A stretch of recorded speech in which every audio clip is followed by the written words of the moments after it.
Welcome to Downward Dog Rising. I just thought I'd give you a little demo of what Pilates can do for you when you have core strength and you work from your center outward. It's really empowering when you stick with the work and you take it and see how far it takes you.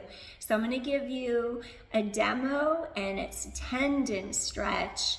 So of course you'd be warmed up, you'd already be working out, and then this would be closer towards the end of your workout, tendon stretch, and then I'll give you a little variation. So I'm gonna do this on a red spring, a blue spring, and then just because it's harder for me, and I'm a little out of practice, I mean, I could still do it, but I don't do tendon stretch every week. So I'm gonna give myself a little heavier spring for support, a green and a blue when I do it. Okay, so watch.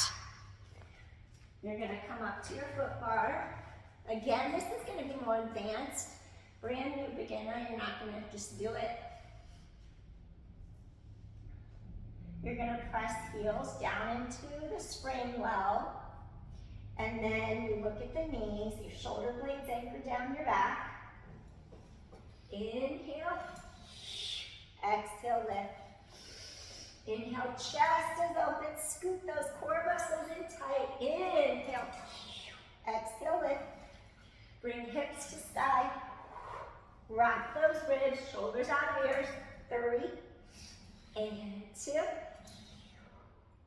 Last one, control. All right, now I'm just going to take off one of these springs. I'm going to make it a little heavier. All right, so here we go. You're going to press down, lift up through center.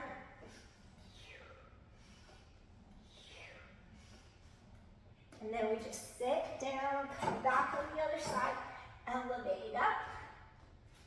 Let me just adjust. This side's harder. I got a cramp. Woohoo! I got a cramp. Okay. I'm going to start over. I did a 75-minute run yesterday, not today. I'm not ready today. 2. Last one. Woo! I got a cramp again. And there you have it. Tendon stretch. There's one more variation, but there's no way I'm gonna try it because your leg goes back behind you, and that would go even deeper into my quad and hip flexor, so Peace, I hope you enjoyed the demo. Take care. Bye. Thanks for watching. Thank you.